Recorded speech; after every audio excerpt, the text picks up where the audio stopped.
AIA Hampton Roads and the Norfolk Preservation Collective welcome you to a virtual hard hat tour presentation of Norfolk's historic 400 Granby Street building, the future home of Assembly.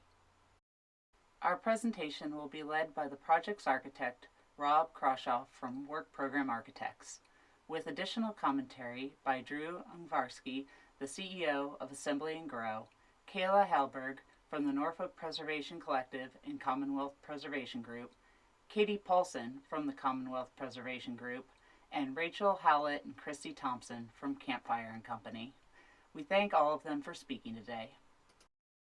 We'd also like to thank today's sponsors, our diamond sponsor, First Light, our gold sponsors, Campus Stella Builders and Spite Marshall Francis, our silver sponsors, Pace Collaborative, Clancy and Thays, and Bamforth, and our bronze sponsors, ECS, Ripon, and Mannington Commercial.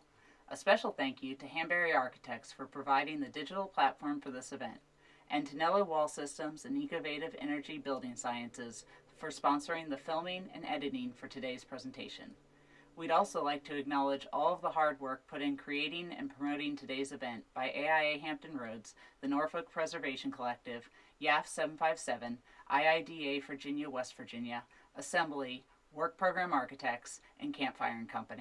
None of this would be possible without our sponsors. Thank you. Today's AIA learning objectives are: 1. Understand processes involved in the use of state and federal tax credits for historic projects, and observe the corresponding impacts on design and construction. 2.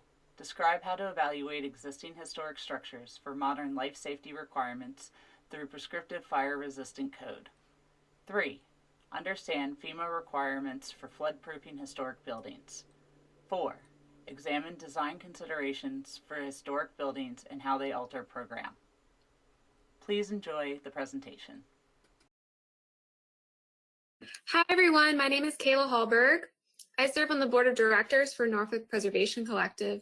We're a small nonprofit organization founded in 2019 with a mission to educate, advocate, and celebrate historic preservation in the city of Norfolk through behind-the-scenes tours of rehabbed buildings, and more recently through virtual tours like this one, as well as through our annual Historic Preservation Awards. We traditionally hold that event in May during Preservation Month. We have also partnered with other community organizations, other nonprofits who do similar work and who have common goals. And we regularly engage the community on preservation and community development matters through our social media and website and membership program.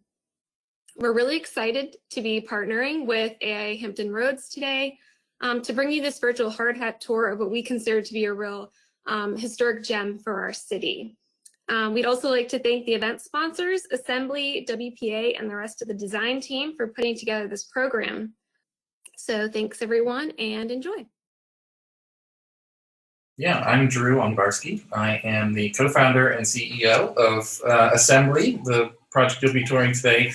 I'm also the founder and CEO of Grow. Grow is, and people often, I think, know me more from that project than Assembly. Grow is a digital agency headquartered here in Norfolk.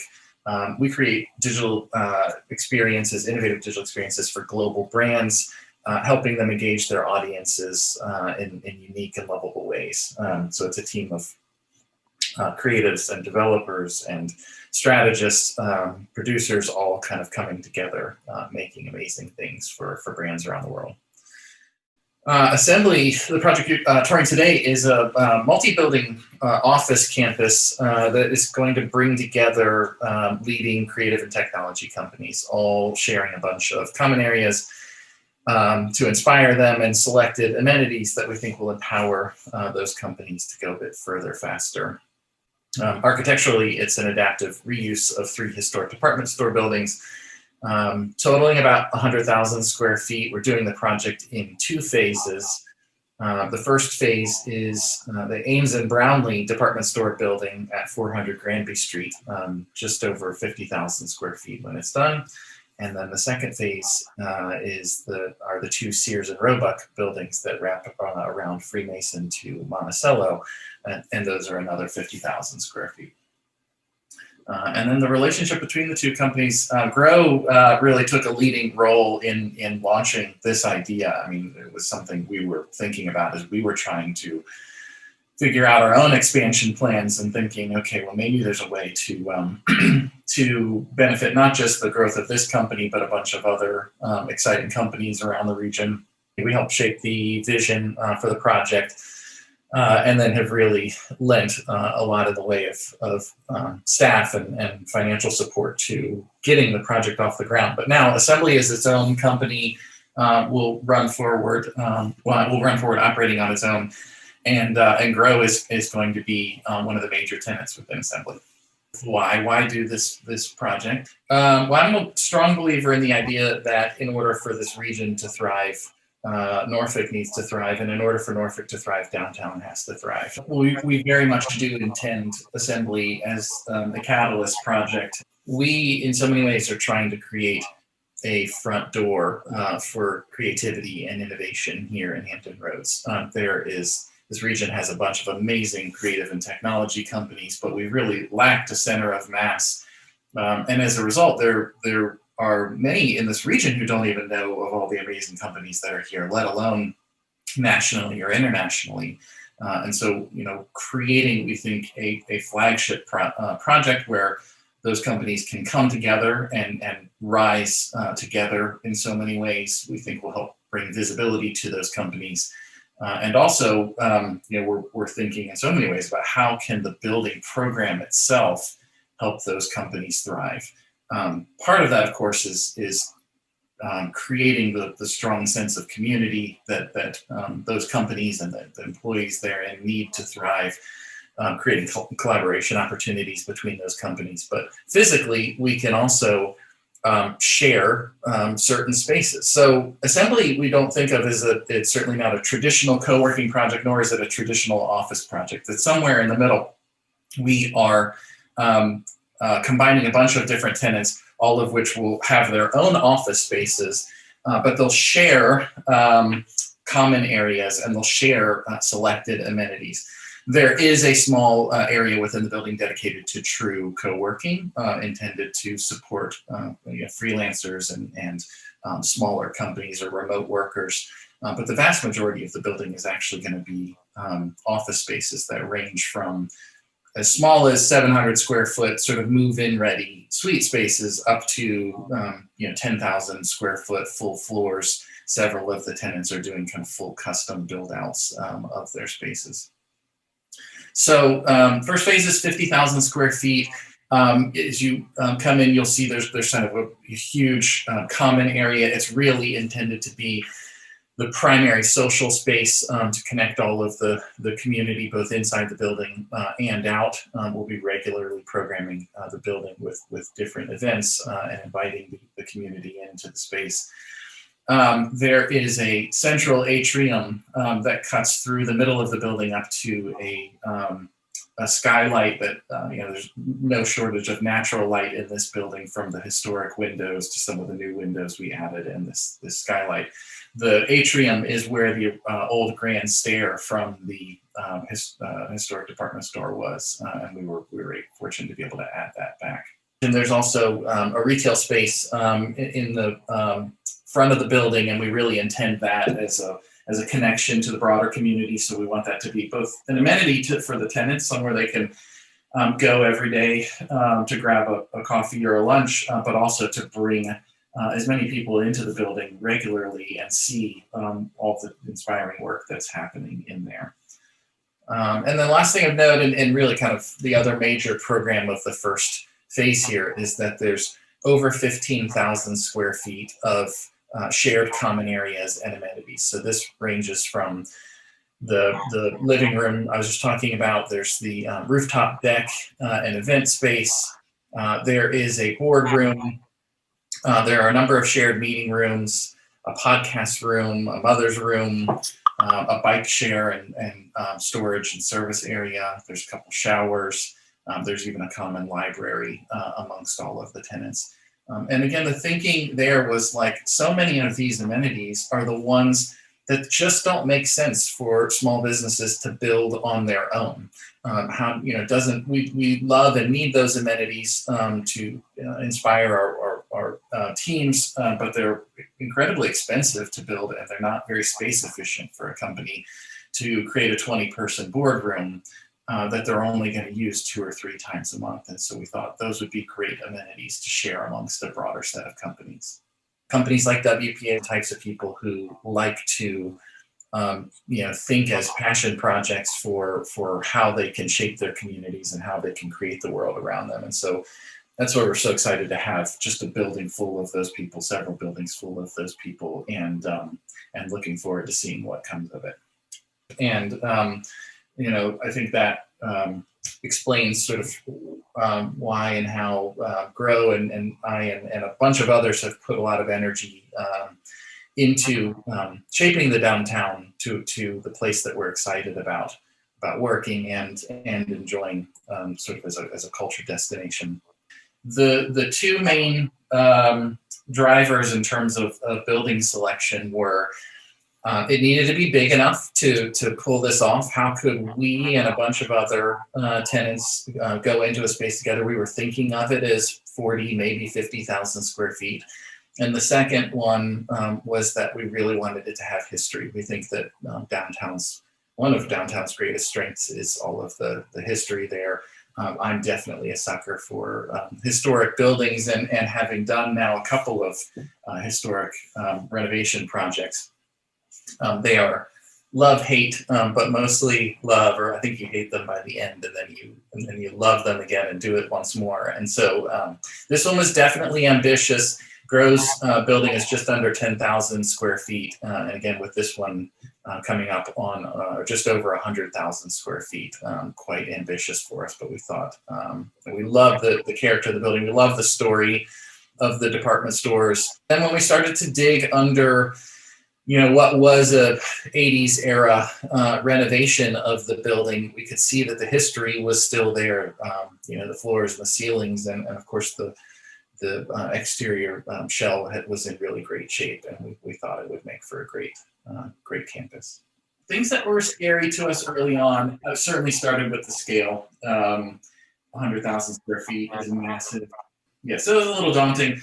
And then, certainly just knowing that the community would embrace it. And we believed in this concept and believed it was necessary and believed it would help not just Grow, but a bunch of other amazing companies. So we're just super thrilled to have seen the community embrace the concept and a bunch of other really exciting companies join us in the vision.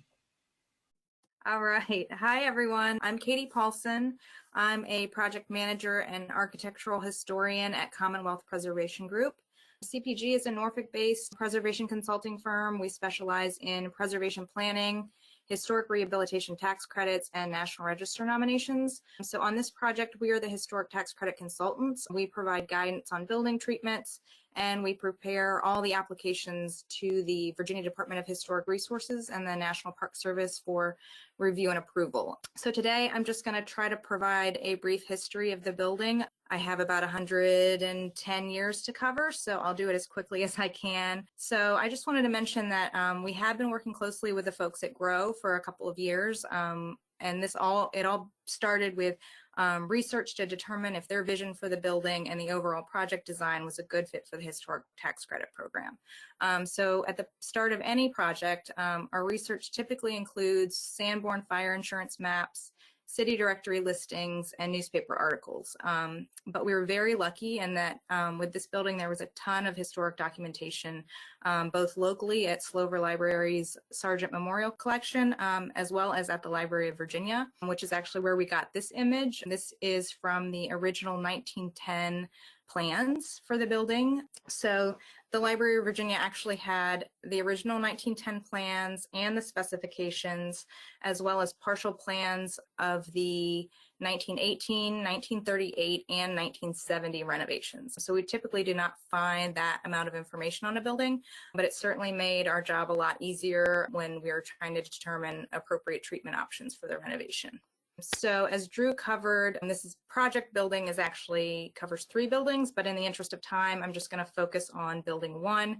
So that's 400 Granby Street. So this first image you see here is from those original 1910 plans. As you can see, this elevation only shows 2 floors, but you'll notice in the next few slides that the building was actually constructed with 4 floors, and it was actually designed with the ability to expand to 6 floors. So the building was designed by Benjamin F. Mitchell for prominent local businessman Fergus Reed. Benjamin Mitchell was a local architect. He designed a number of buildings in downtown Norfolk, including the Fairfax Hotel, which is on City Hall Avenue and is now apartments, the Botetourt Apartments in Freemason, and the Federal Courthouse, as well as several other small-scale commercial buildings and private residences. Fergus Reed commissioned the building with the intent of it being leased by a department store, but at the time of its completion, the location was actually viewed as being too far uptown. So for several years, the building was only leased for short-term trade shows and exhibitions.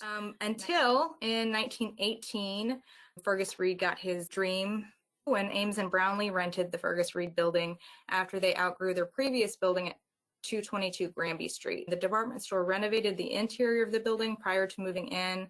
Newspaper articles we found described the installation of the branded canopy in the central entrance bay that you see here, as well as interior finishes of American walnut and features and amenities such as public telephones, elevators, drinking fountains, and restrooms. When Ames and Brownlee moved in, they used the first 3 floors for sales departments, and the 4th floor was used as the company's offices. So they were in the building for 20 years, and then they outgrew the 4 floors of the Reed building and commissioned a new building, a new 6-story building for their headquarters across the street at 411 Granby Street, and that building is still there. And if you're taking a walk down Granby Street and want a history tour of Ames and Brownlee, you can get it. So after they moved out in 1938, Rice's moved into the building, so that was another department store. They made significant alterations to modernize the appearance of the exterior, so you can see that here. They relocated the entrance from the central bay on Granby Street to the corner of Granby and Freemason Streets, and the exterior of the building at street level was modified for a more streamlined display that was kind of more typical of the times, several years after the building had been constructed. They also removed the cornice, so this was typically done when people decided they wanted to modernize a building. They would just basically, alter the first floor facade, take the cornice off, and there you go. So Rice's actually remained in this building until they, I guess, went out of business. I actually don't know, in 1985. So there were several renovations by Rice's after this one. So 1948, 1955, and as you see here in 1971, Rice's altered the exterior of the building by wrapping it entirely with a slip cover, basically. And this was kind of typical of commercial buildings of this period. When you didn't want to demolish the building, you basically just clad the outside with a whole new wrap. And we can see the finished product. So the wrap covered the building from Granby Street to Monticello Avenue, fully unifying the exterior appearance so that it seemed as if it were a single building, even though in fact it was 3 distinct buildings. Thankfully, however, the way the wrap was installed, it actually preserved the historic exterior of the building with relatively little impact to the historic materials. So then that brings us to sort of the present day view. This is the pre-project view. In the early 1990s, after Rice's closed in 1985, the city of Norfolk bought the Reed building. The city launched a multi-million-dollar renovation of the building to convert it to office use. The project resulted in, the removal of that 1970s cover.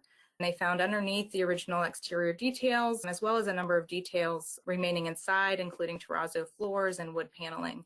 So at this point, they decided to restore the Reed building. It was more of a contemporary version of the 1918 Ames and Brownlee appearance. So they reversed the 1938 Rice's storefront renovation, and they reinstated the central Granby Street entrance, and they put a cornice back. And that was sort of the jumping off point for the vision of, the new 400 Granby Street was to go back to that 1918 appearance. Hey everyone. When Campfire became involved in the project as the interior design partner along with WPA and the GROW team, we started by facilitating a strategic kickoff with the full team. For us, any design project we work on, our goal is always to begin with a strong strategic foundation so we can have a good idea of everybody's vision and be all on the same page before we get started. With the assembly project, we were lucky in that we were starting far from the beginning. The GROW team and the WPA team had done an extensive amount of research and planning before we got started. So our strategic kickoff was really focused on reviewing and organizing that research. We looked at aligning what it meant, what that research meant, and how we wanted to infuse that into Assembly's goals.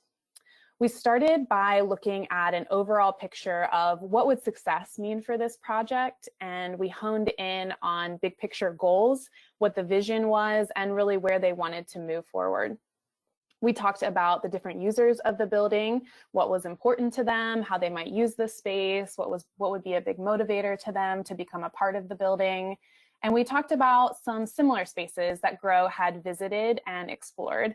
Like Drew mentioned in that video, you know, it's not a typical co-working or it's not a typical office, it's not a typical shared space. It really is kind of its own thing. So we talked a lot about the other spaces that they liked and what we could learn and glean from them.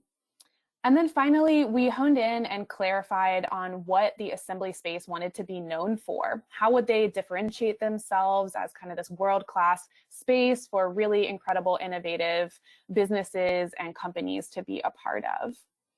This overall conversation really helped us clarify what the big picture vision for Assembly was and how that would impact the design of the space. To wrap up that strategic brainstorm, we moved from kind of like big picture dialogue and ideas over to visuals and did an exercise that we like to call Pinterest IRL, or in real life. And we looked at a number of images and basically laid out a big collection of photography for each key space within the assembly project. Then we had the GROW team review those spaces, review those images, and create basically a spectrum or sort of a tapestry of images from I'm really loving this to I'm not so into this.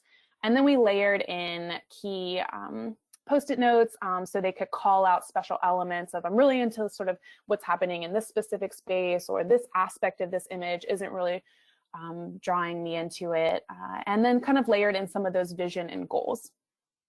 Overall, this series of exercise really allowed us to get the full team to align on the vision, goals, and key inspiration for the project from the very beginning.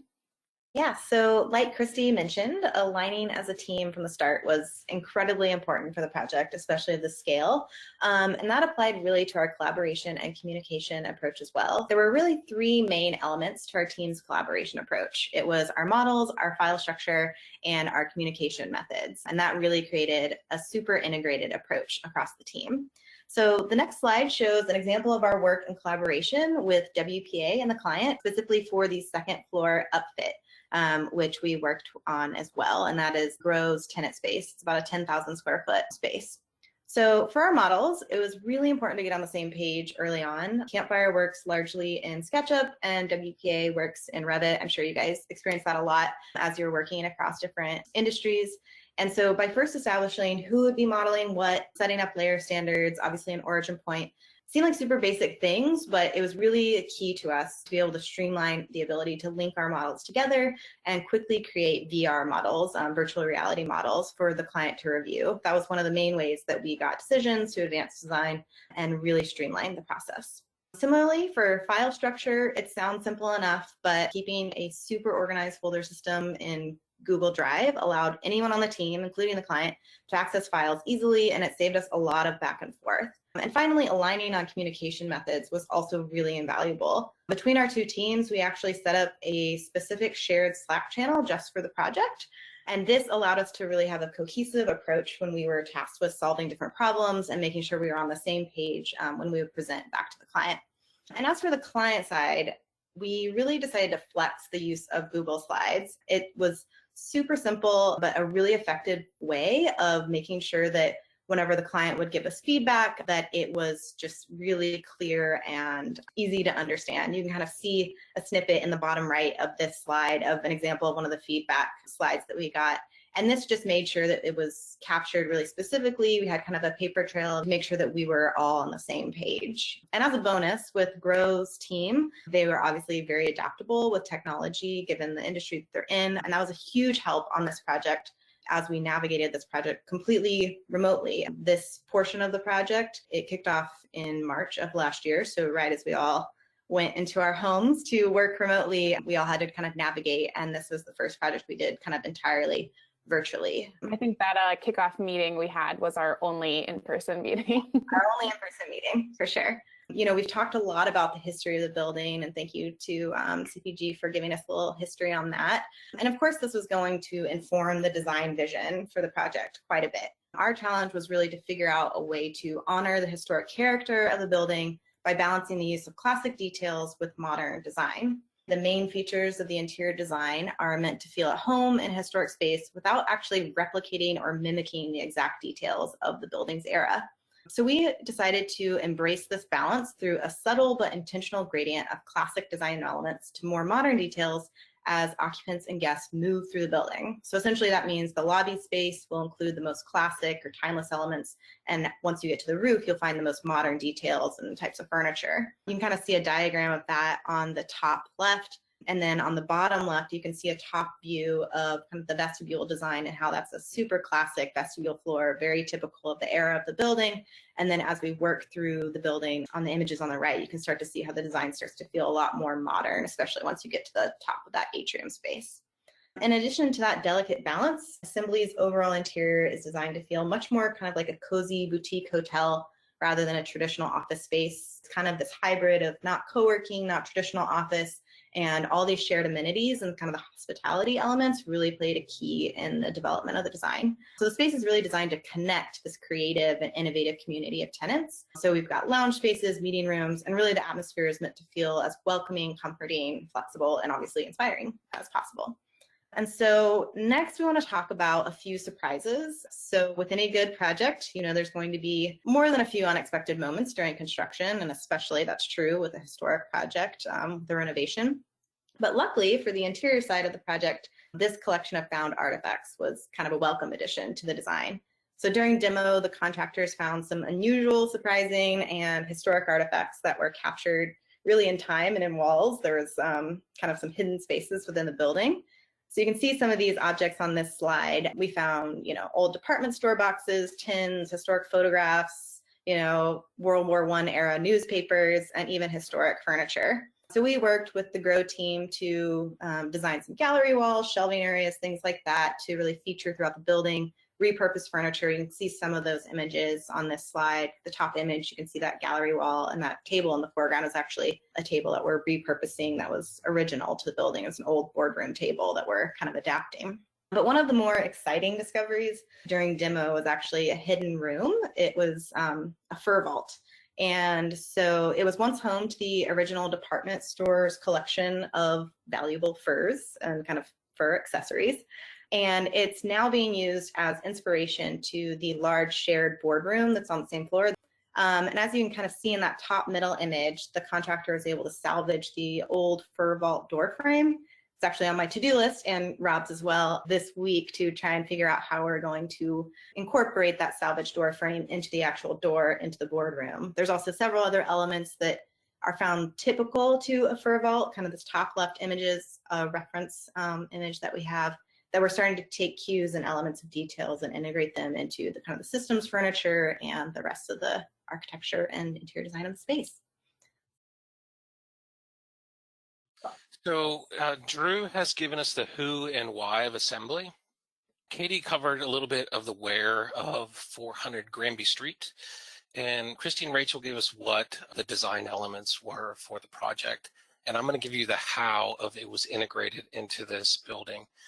I'm going to use the term preserving here a lot, even though this is not a true preservation project. It was just a poetic way to say we're recovering some of the history of the building. There are instances where materials have been removed and we're trying to reinstate the original proportions, columns, column surrounds, things like that. So it's really the lens through which design decisions were driven. I'm going to go through each of the floors and only touch on one item for each one. These should cover some of those learning objectives that we had in the beginning. The first floor, we're going to cover resilience, and I wanted to give a little bit of the outline of the building here. You can see that we're on Freemason, Granby, and Monticello. I've highlighted in yellow the phase 1 of the effort, and in green the phase 2 of the effort. And towards the north side of that is a blue zone, and that's really the shared support mechanical and electrical rooms back on the back side. When this project first kicked off and we were trying to understand what we needed to do, considering this was in a low-lying area in downtown Norfolk, we had an elevation certificate drawn and found out that the base flood elevation is about 1.5 feet above our first floor. And the design flood elevation is 4.5 feet above the first floor. We met with the city and went through the processes of what we needed to do, how the historic registration of the building could allow us to deviate from some of that. In the red highlighted areas around the building was where we needed to protect the building the most. So as you can see, it is most of the building. The green, which was the back of the house and where most of the modern additions were done, was already high, so it was even above any problem that could occur. I should talk about a little bit what we were trying to do. We were going to need to, at the perimeter walls, demolish the knee wall there and rebuild it so that it could be structured to withstand a buildup of water 1.5 feet high. The knee wall was going to go to the historic height of the windows shown here, but we weren't going to protect it above that. We weren't going to go to the design flood elevation. That was our allowance because it was a historic building. For the interiors, we were going to have to use a non-paper face gypsum up to that design flood elevation. So if in the worst case scenario, water comes into the building, at least to the design flood elevation, that material is non-porous and won't retain any of those flood waters and all the chemicals and everything that comes with it. We also would have needed to infill the basement and put some trench drains around the entire building. So it was quite substantial, but we were working with the city. Simultaneously, we were working with the city and reviewing the flood insurance program manual pictured here. And we were sort of trying to get an understanding of how FEMA wants guidance given towards historic buildings. And FEMA actually strongly encouraged the designation and renovation of historic buildings. So they want you to designate the building historic and as well kind of recover as much or maintain as much of that history there. And if you all happen to be in downtown Norfolk, or Norfolk anyway, renovating a non-historically designated structure, and you find that the flood-proofing measures are too costly to overcome, you can actually pursue state and federal designation, and that might alleviate some of the measures. For example, would be that 4.5 foot design flood elevation. If the building's historically designated, you can back off of that a little bit. We didn't want to back off completely on this project, so where we had wood on the first floor before, we switched that to terrazzo. We figured if we're taking away some of these flood-proofing measures, we can reinstate materials that are going to allow for minor flood events and cleanup. In 2018, following the work that we were doing, and after the drawings had been sent out to permit, we were able to work with the city to get them to establish that a historic structure does not need any work. So the work that we were proposing, we were able to back off completely. But we didn't want to do that. We still wanted to acknowledge that there is a flood event could happen. The first floor that was non-paper face gypsum, we've now switched that to moisture resistant drywall. We've elevated the bottom of that drywall 6 inches. The baseboard that's running through there is designed so that it can be removed and thrown away if needed. And where we've insulated between walls, we have a short section of that so that it can be pulled and restuffed, and the insulation above that 12-inch height is maintained throughout that.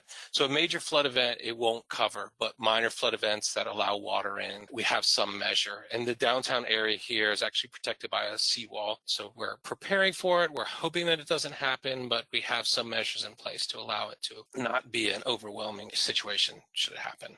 So in preserving volume for the mezzanine, it's a very simple move. The building was, as you saw in the history of it, a department store The first floor has a 19-foot floor-to-ceiling measurement. And the blue highlighted areas are basically where a pedestrian can walk by the building. And as part of the historic tax credit project, DHR really wanted us to preserve that volume visibly. So the mezzanine, when we reinstated, is actually pulled back to that northeast corner. In all but one of the instances where you see a wall hitting the outside, those are all glass walls. So even as you're passing through the interior tenant spaces, there is some transparency there, and it's allowing you to perceive that height from both inside and outside. The second floor we dubbed Preserving Transparency, and I might get pinged a little bit on this because I'm using a lot of poetic license here. I'm going to cover the blue zone first, which is the north of the building. And as you can see from the historic image, it was solid mass masonry. But over the years, you can see the Ames and Brownlee building is indicated in the sort of center of the shot. That's the building that we're referencing. In the 90s renovation, some perforations were done in the building, those upper windows. And more recently, on the ground level, they installed a door for a tenant space that was down there.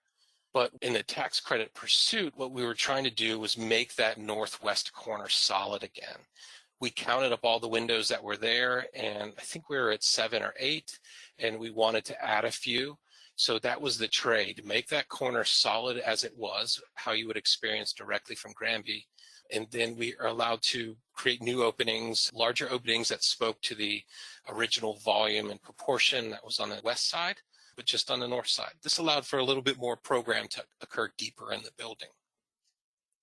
The highlighted yellow zone for preserving that transparency. Here you can see the image on the left is the historic image, and on the right is a relatively modern image.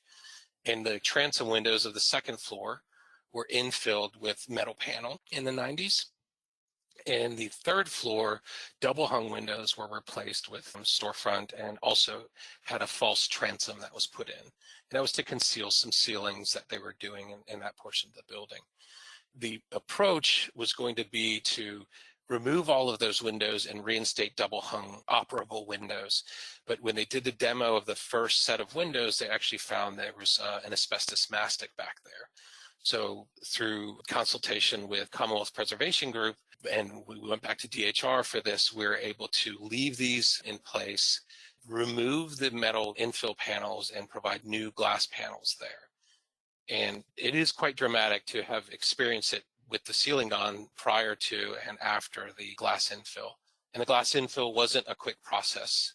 One of the subcontractors, Jeffco, they gave us 5 or 6 different glass panels so that we could see the color. We looked at it both from how we observe the outside from the inside, as well as we know there's going to be blinds right behind these windows, and what does the color shift happen there. So it was quite a laborious pursuit, but it was well worth it in the end. Preserving expression. This is actually about mechanical systems, but it's critical to the program. The highlighted yellow portion that's on the perimeter is how we located our heating and cooling effort. We have fan coil units that run around the perimeter, serviced by hot and cold water that runs around the perimeter at the 4th floor and turns down all the way to some locations the 1st floor. So we're feeding hot and cold water, we're chilling and heating the space through that effort. The blue highlighted zone here is just the core center of the building, and it'll make more sense in this next image. For fresh air delivery, we're able to put a mechanical soffit sort of concentric to the building, still trying to hold it off the exterior edge, but in that blue zone, still letting that user experience be the true volume of the building so that you can see all of the existing concrete encased beams up there. And you get to experience what that is from both outside the building and inside that core blue space. Fresh air is ducted around this, what's been affectionately dubbed the halo. And then all of the access needs we packed back in that top right corner in the corridor near the restrooms. So it's quite a lot of access needs back there. Preserving life, also known as life safety. This is the first time in my 20 years of career that I've ever had to do a reflected ceiling plan for life safety.